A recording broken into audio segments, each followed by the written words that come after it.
Welcome back to the Untriggered Parenting Podcast with me, Paula Sampson Lawrence. My very special guest today is Alex Pinzani. Alex is a life coach for teenage girls.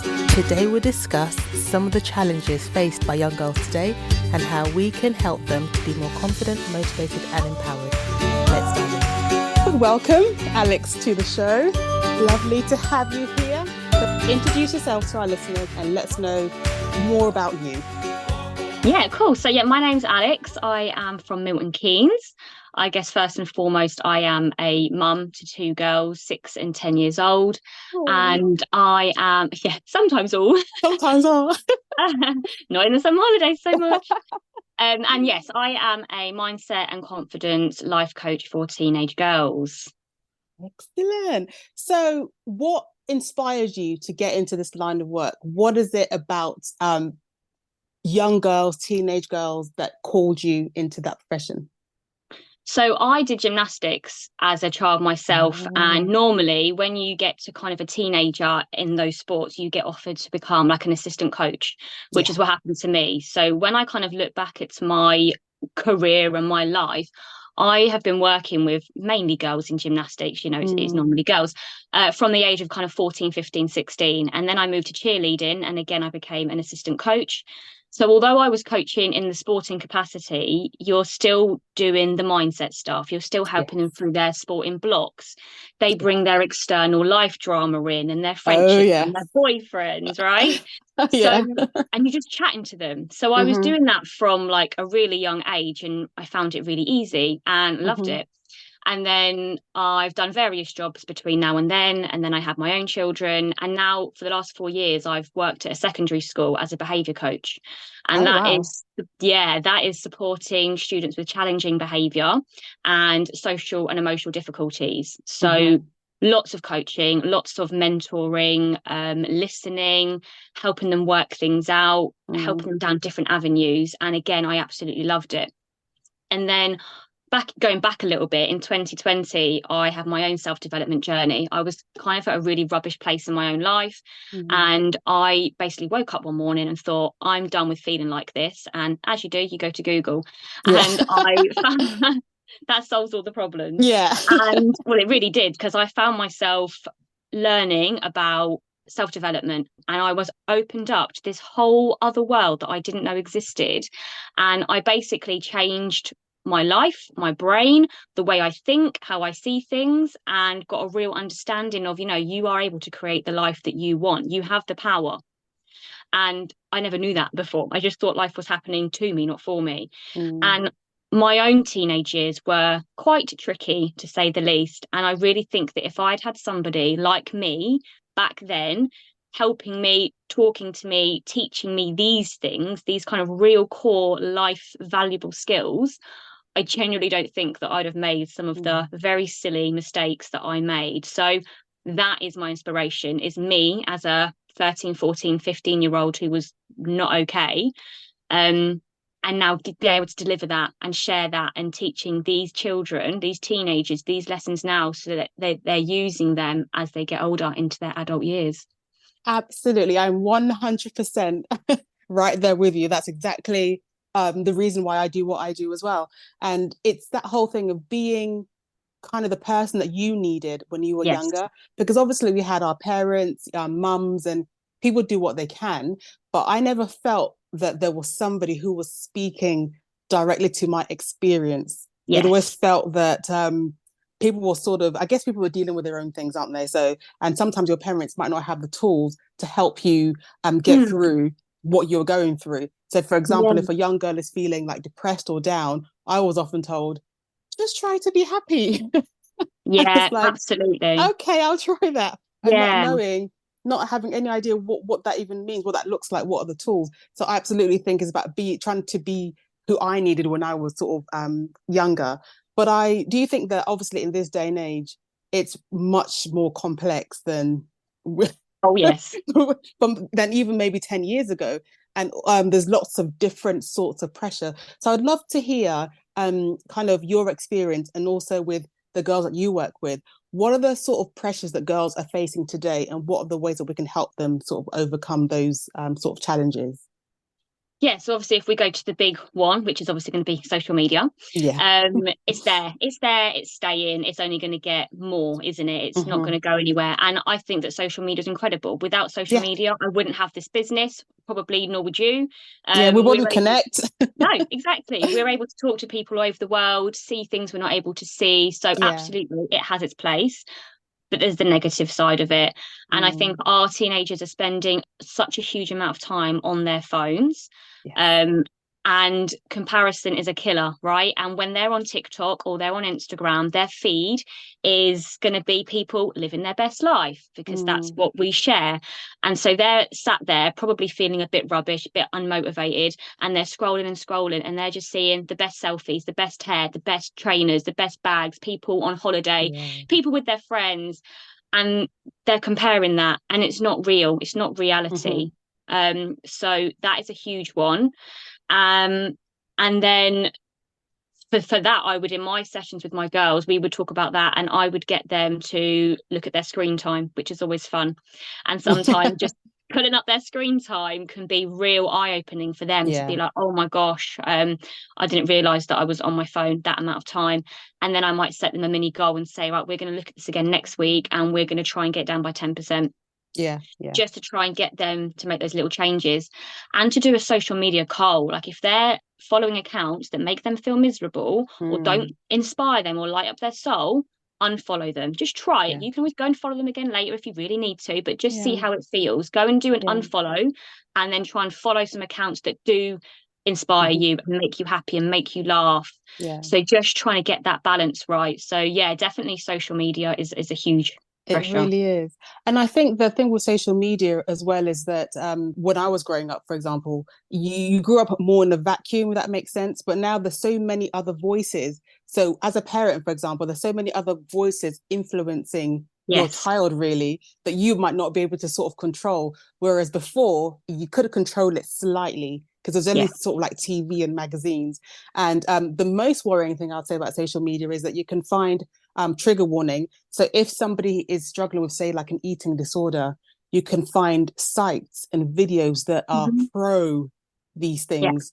And, you know, that's not what you want your child to be exposed to when they may be struggling with something. So that's Hmm. one of the things is that being a parent, really being on top of what your children are taking in, what they're listening to, Yeah. what they're watching, because it's so easy to access so many different things. So obviously, we know, like we said, you said at the beginning, is great. Social media, it's a tool if you use it in the best possible way, but it also has its dark side. And I think that's just sort of parental responsibility, I suppose, to help Yeah. your child through that. So I would love to know. You mentioned screen time that you do with your girls. When you look at their screen time, try and get it sort of down by 10% and sort of help them cull that habit of just scrolling constantly. Yes. But what sort of other practical exercises would you say that you use that you've seen have some success in terms of helping young girls build their self-esteem, daily habits that they can sort of incorporate into their daily life, really, to help them with their self-esteem and self-confidence? So I'm massive into gratitude to the point Mm. where I actually think I bore my clients sometimes. Yeah. Um, Is that rolling but their eyes? Oh, yeah, gratitude. here she goes again. Because I say that because for me, that was what really began my self-development journey. I did a Yeah. book called The Magic by Rhonda Byrne. I don't know if you've heard of her. She Yeah. did The Yeah. Secret and then The Magic. And The Magic is a 28-day gratitude practice. And you do it for 28 days solid. Sounds really easy. It's not. It Mm-hmm. took me three Mm-hmm. times to actually be successful. And but honestly, for me, when I actually completed that practice for 28 days, that was when my life changed. Yeah. So because it had such an effect on me, I start with that. And for some of my clients, it doesn't resonate with them. They give it a Mm-hmm. try. They do the first initial task that I set them, which is for the first week, every day they've got Mm-hmm. to write a gratitude list of 10 things, what they're grateful for and why. It's really important we Yeah. put the why on the end, because sometimes we go through life and we're oblivious to actually Mm-hmm. how lucky we are for the smallest of things, Yeah. and it become complacent with it. So I think practicing gratitude is a Mm-hmm. massive one, and you can do that through lists. You can do that through putting notes on your phone if you're not really a writer. You can do that just by at the end of the day before you go to bed at night. go back through your day and think of all the things that went right and what were good for you. Yeah. So I think gratitude lists are a huge thing. Yeah. It's going to sound like I love lists, which I do, but another thing would be like writing 50. I love 50 because it's like, it's hard to get 50 things, but if you can get Yeah. 50 things, a real achievement. So writing 50 things that make you amazing. What are the 50 positive things about you, personal attributes? So are you creative? Are you kind? Do your friends come to you for advice? Yeah. Do you make a great cup of tea?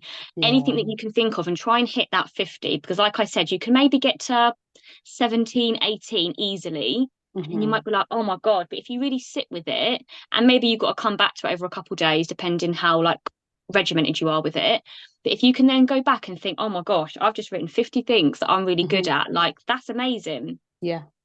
And then another list would be 50 things that make you happy. Yeah. Writing down 50 things that make you happy, and then trying to put as many of those things into your life. Because I think if you're happy, you are confident. If you're unhappy, you're not going to be You're not. confident. Yeah. So we have to curate our Absolutely. lives to make us as happy as possible. And again, those 50 happy things could be as simple as doing a hair mask or a face mask, or painting your Mm. nails, or listening to your favorite music, or it could be going bowling, which obviously you need, as a teen, you need someone to pay for that. So Yeah. have a mixture of things that make you happy, and then when Yeah. you're feeling a bit rubbish or a bit low, you can try and pick, what can I do that works for my day to day. Yeah. And the other things I found when I do the workshops with the young girls I work with is that with their self-confidence, self-esteem, when I first ask them what they're good at, a lot of them are like, Don't know. I'm not really good at anything, or maybe one or two things. And that's because they see what they're good at as, in this world we celebrate big things. If you're a Yes. great singer, Yes. dancer, and all that sort of external things. And because you mentioned just now little things like, do you make a good cup of tea, and Yeah. do babies like you, or are you a good listener, and little things like that really actually make a difference in other people's lives, and in the Mm-hmm. lives of the people around you, and relationships, and build relationships. Those should be celebrated, not just, it's great that you can sing, obviously that's a Yeah. great talent, but what is it about you that's good, that your kindness and your sense of humor. And I think just getting the girls to look at those aspects of themselves is so, so important, because it can make them feel like, oh, actually, I'm Yeah. I'm okay. I do have these great qualities about me, and that really helps build their self-esteem. Because in this day and age of social media, like you said, you Yeah. see all these things happening on there. People have, their hair and their makeup and their dancing, and you might think, oh, I can't do that. That's okay. Doesn't mean you're any less than. Right. Um, I wanted to move into sort of peer pressure and peer influence, because Mm. obviously with not just girls but adolescents in general, it's all about sort of fitting in and not being outcast, and really being part of the pack. So, but what other ways can we encourage our young girls to sort of stand out with their individuality and not sort of hide who they are just to fit in with the crowd? So you said, I think you said something about pack there, being part of the Yes. pack, and that's literally something that I love. Is I do this thing called the caveman mentality, and Mm-hmm. I say to them, billions, trillions, whatever, many million years ago, when we were cavemen, it was vital that we were part of the Yes. pack, right? Because Mm-hmm. if we weren't accepted, if we weren't part of the pack, then Mm-hmm. we're probably going to die. You're going to Yeah. starve. You're going to Mm-hmm. get killed by Eaten another by some random, kangaroo, yeah. right? Or a Yeah. saber-toothed lion. You're going Yeah. to probably die. So you had Mm-hmm. to do whatever you could to remain in that pack. Now, shooting forward to 2024, there's elements of our brain that still have that Yes. caveman mentality, that Mm-hmm. think that if I'm not part of the pack, I'm going to die. I'm not going to Mm. survive. But Yeah. then you need to take a breath and be rational and stop Mm-hmm. catastrophizing and think, right, am I going to die? Say, going to the peer pressure thing. If I Yeah. don't do this thing that these people are Mm. gonna that they want me to do, am I gonna die? Am I Mm. in danger? And I mean, I really hope the answer to that question would be no. Is no. I might be outcast. Yes, I Mm-hmm. might be called a name or whatever, something like that, but my life is not in danger. And do these people have my best interests at heart? The people that want me to do X, Y, Z, do they Yeah. have my best interests at heart? If all goes wrong here, are they going to have my back? Yeah. Probably not. No, And that's right. also, like if say they have a younger sibling or a younger cousin or someone that's younger they care about, put that younger child in your shoes, and if you knew that, you know, your little brother James is in this situation, would you want him to be peer pressured into it? And what would you say to him? Would just say Yeah. walk away, just say no, and just take the Yeah. hit, like, you know what I mean? Yeah, I really think it's really effective when when you're dealing with like a young person and you take themselves out of it and just say, if say it's somebody else, what would you say to them? Because I think sometimes depersonalizing it makes them Mm-hmm. see it a little bit different, because then it's not so that the stakes aren't as high. So then you can get what they actually would do or should do in that situation. So yeah, I absolutely agree with that. I wanted to move on quickly to parents and parental Mm. influence. What can parents do to help their daughter build their self-confidence and their self-esteem? And I'd love you to speak especially to mothers, I think, who maybe struggled, because you talked a bit about your own struggles. So sometimes when you see glimpses of your daughter going through certain things, it kind of brings you back to that time. Mm. And it can be quite hard to sort of navigate that, because you want the best for them. You want them to not go through what you went through, but then you've got to keep your experiences separate.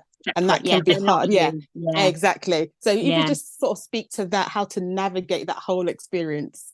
Yeah, I think although we're saying to keep it separate from your experience as a Mm-hmm. teenager, but just check in and be like, how did I feel when I was a teen? Like we said that when we were teenagers, things were a lot different now. So however hard we found our teenage years, the chances are our teens now are finding them tenfold harder.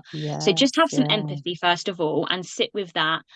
I think looking at your own parenting style is really Mm. important. I mean, like I said, I'm a mum to two girls, not quite teens yet, but sometimes I look at myself and I think, oh my gosh, I've been so naggy and so moany and so negative and so overwhelmed today. And that's played out in my parenting, which isn't Yeah. doing my girls any good. We are mums. We're always going to have elements of that. Oh, But if that yes. is right, if that's kind of a higher percentage of your time than Yeah. not, then you need Yeah. to look at, right, how can I change this? Am I Yeah. overworking myself? Am I not filling my own cup enough Mm-hmm. to fulfill my children? Because if you are negative, moany, naggy, complaining, you're not really opening yourself up for your child to come to you. Yeah. So try and Yeah. think, how can I be more calm, more welcoming? I also love recommending to my mums about car talks, because I don't know about Mm. you, but sometimes if I'm, was in a difficult place, the last thing I Yeah. want to do is sit face to face with someone, looking in their eye and Yeah. talk to them. Yeah. Whereas when you're in a car, like, your mum's driving and that, you're both looking at the road. I, for myself, with my own and my eldest daughter, I do this sometimes. If I know she's not quite right, I'll just bring it up when we go Mm. for a drive somewhere, because she feels Mm-hmm. more open to be able to talk to me when we're not sat staring at each other. Um, and then also, like, going back to that list of 50 things that make you happy, I Yeah. recommend like sitting down with your daughter or your son and together creating a list of 50 things that make you happy together, and then really being intentional with setting some time aside, because life is Yeah. crazy, life is busy. Yeah. Even if you have to put it in your diary and say, right, look, Mm-hmm. next Sunday, I've got free time between 12 and 3. Let's look at our list of happy and pick something that we want to do. If we've got no money, that's fine. Let's pick something Mm-hmm. free. If we've got Yeah. money and we've got some money to spend, let's pick something a bit more extravagant. And it's just about really creating that time. And even if your teen's going to moan and whinge about it, Mm. just really don't get stroppy with them. As hard as it Yeah. is, just keep looking through the lens of love and Yeah. Yeah. seeing it through those eyes, I think is a good way to Yeah. lead. And I think definitely as they go from that sort of tween to teen age, it's not about being the overbearing sort of parent. I always say you've got to start to come into a place of collaboration. Let's do this together. We're in this together. Let's solve this together. Because as they grow up, they want less and less of your input. So you've got to find a way to sort of influence their Mm, decisions, their behavior, without telling them in a way. And yeah. it's a really really delicate balance. But my final question for you before you can go on and share your social media links and everything, I would love to know what you would say to any young girl now who's struggling with her self-esteem, her self-confidence, even if you could speak to yourself when you were 13, 14, 15. Mm. What's the one thing, or maybe two things, that you'd want that young girl to know? Everything is temporary. Mm, Everything is yes. temporary. It might not feel like it right now when you're in Yeah. that time, but this too shall pass.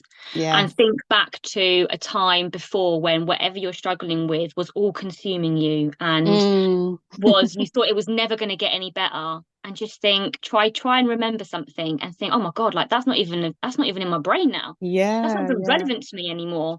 And everything is easier said than done. I get that, but we can only do what we can do. So everything is temporary. Like I literally want to get that tattooed somewhere I was on gonna me. say, put it on a t-shirt or something, because it Yeah, is so true. Because young people, yeah, especially, they have this thing of what's happening now is always going to be that way. If I'm not good at something, I'm never going to be good at it. And I just want to scream, you will, you can, yeah, you can, you know. But in yeah. their mind, it's so it's like fixed. It's a fixed mindset, isn't it? That It's whole all thing of consuming. Yeah, yes, living it. yes, that is so true. Yeah. Well, thank you for that. I love that. And then just the second thing that I'd Yeah. recommend that I really, again, I preach massively is Mhm. journaling, brain dumping, whatever you want to Yeah. call it.